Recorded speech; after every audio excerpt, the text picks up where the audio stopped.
My name's Dave Wilson. I'm 45 years old, working as a software engineer and living in a quiet suburban neighborhood with my family. Our lives revolve around simple routines, family weekends, and relaxed evenings at home. As a family's protector, I've always ensured our home was a haven from the world's chaos. That particular evening, our home was calm, just like any other night. My family and I were winding down, completely unaware of what was about to happen. Suddenly, our peace was broken by the appearance of two men at our door, claiming to be police officers. They showed up unannounced, late at night, saying they were investigating local break-ins and needed to check our house. Something about their visit felt off. It was too late for such an inquiry, and a sense of unease washed over me.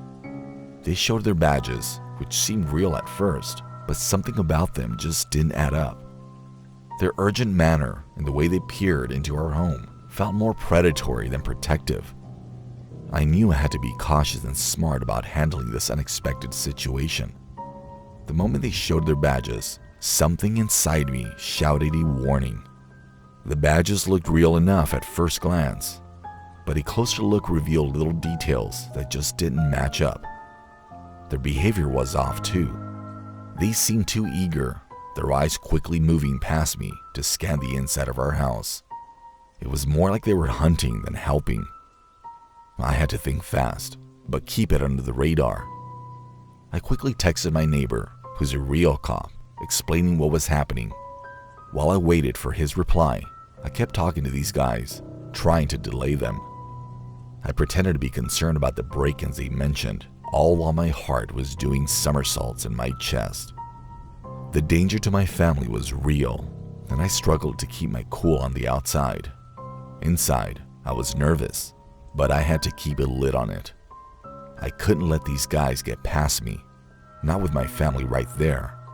Every tick of the clock was torture, and my head was spinning with bad possibilities. These guys were getting pushy and stepping closer, like they were trying to corner me right at my door. My family was inside. I could tell they were getting scared too. You could cut the tension with a knife. Right when things looked like they were about to go south, my neighbor, who's an actual cop, pulled up. Seeing his car was like seeing a lifeline. He got out, took one look, and knew these guys were fakes. He just had that cop look about him, you know? He took over, and everything changed. The two fake cops tried to stick to their story, but you could see them coming apart. When the backup arrived, they didn't stand a chance. Watching from the window, my family and I were a mix of relieved and stunned. What a night. The whole thing went down fast. My neighbor, the real cop, saw through these fake officers act like it was nothing. They tried to stick to their story, but you could tell they knew they were caught. Their confidence just dropped, and they didn't even try to fight it when more police showed up. The real cops took care of the situation in no time. They handcuffed those phonies and took them away. My family and I watched from the window, feeling this mix of shock and relief. It hit us hard, thinking about what might have happened if we hadn't been careful. It was a close call, way too close for comfort. After it all calmed down, we felt this deep vulnerability in our own home. It shook us to know people could fake being cops that well. We were super thankful for our neighbor's quick thinking. He saved us from what could have been a total disaster. The whole thing changed how we saw our home. It wasn't just our safe place anymore. We all got this new sense of being careful, even in our own house. The days after were tough, dealing with the scare and all. We had a hard time getting over it, but we learned a lot, like being more alert and double-checking stuff, especially when things seemed weird.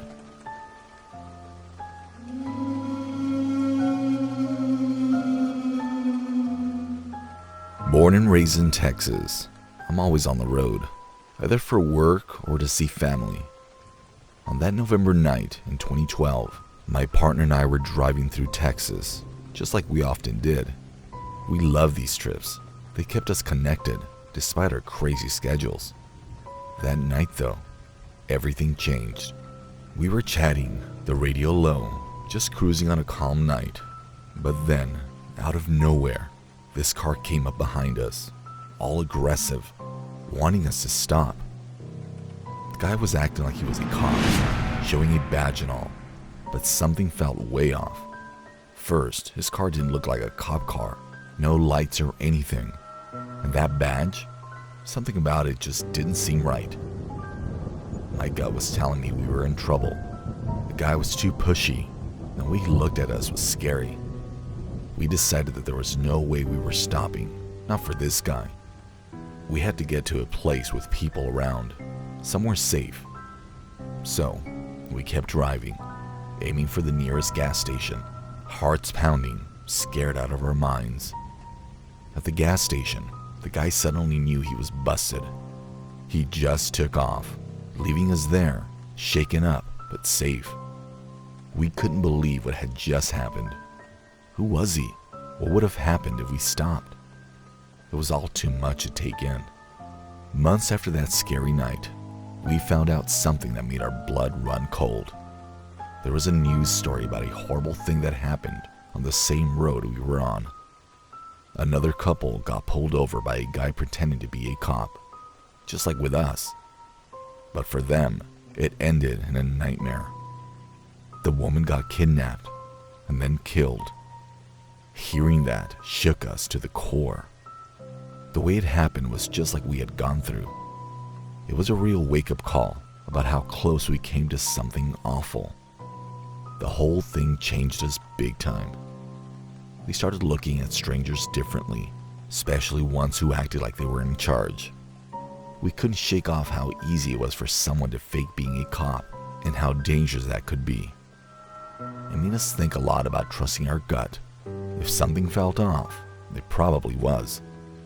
We learned to be careful, really careful, especially when things seemed weird. That night taught us some tough lessons, but they're lessons we won't forget.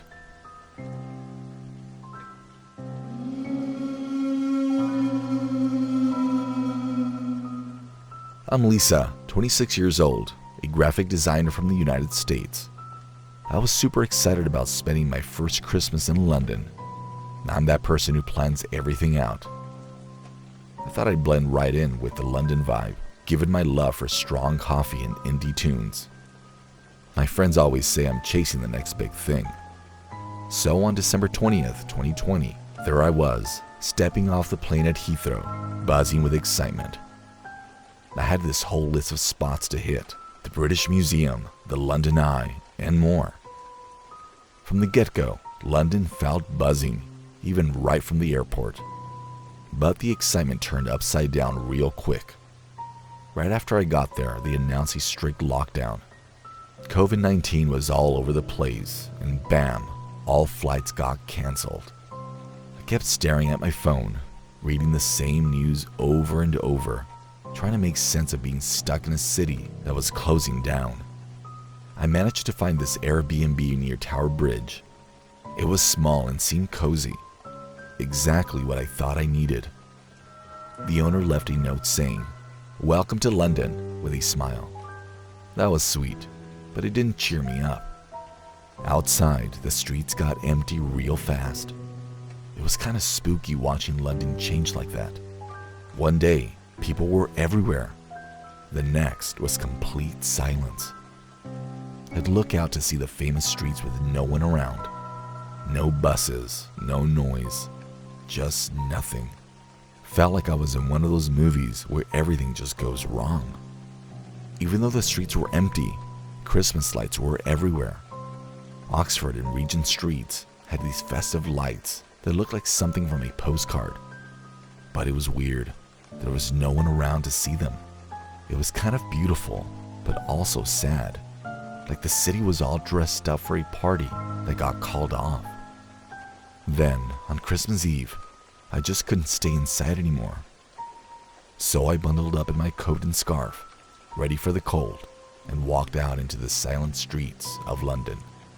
Everything was so quiet, not at all what I thought Christmas would be like here. I just wanted to feel a bit of that holiday spirit, even with everything locked down. As I was walking, I noticed a guy in a coat behind me. At first, he seemed like any other person, but something about how he followed me made me uneasy.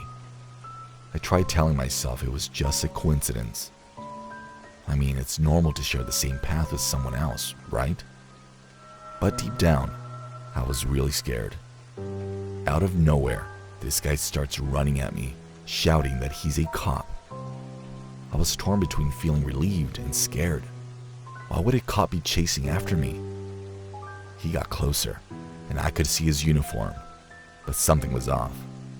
It looked more like a costume than a real police officer's uniform. All of a sudden, he started demanding my phone and money. I felt completely disoriented and frightened. It didn't make sense for a police officer to ask for that. I tried to reason with him, but he wasn't having any of it.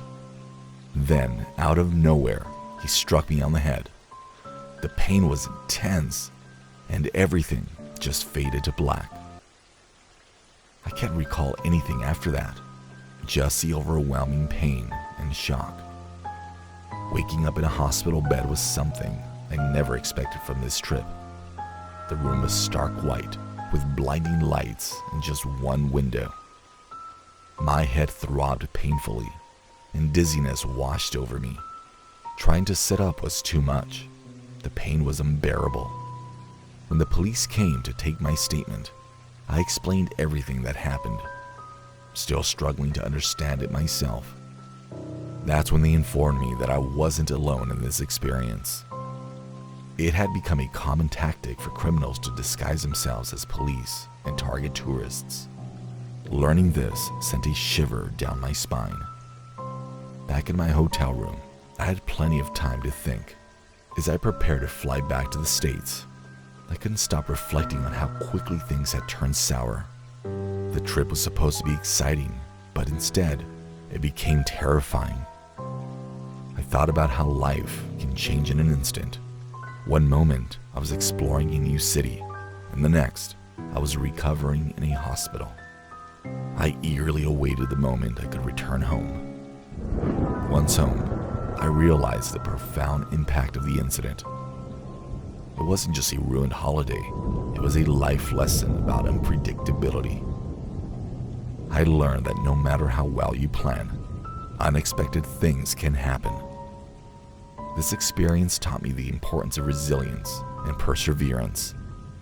That Christmas in London showed me life's ups and downs and how to face them head on.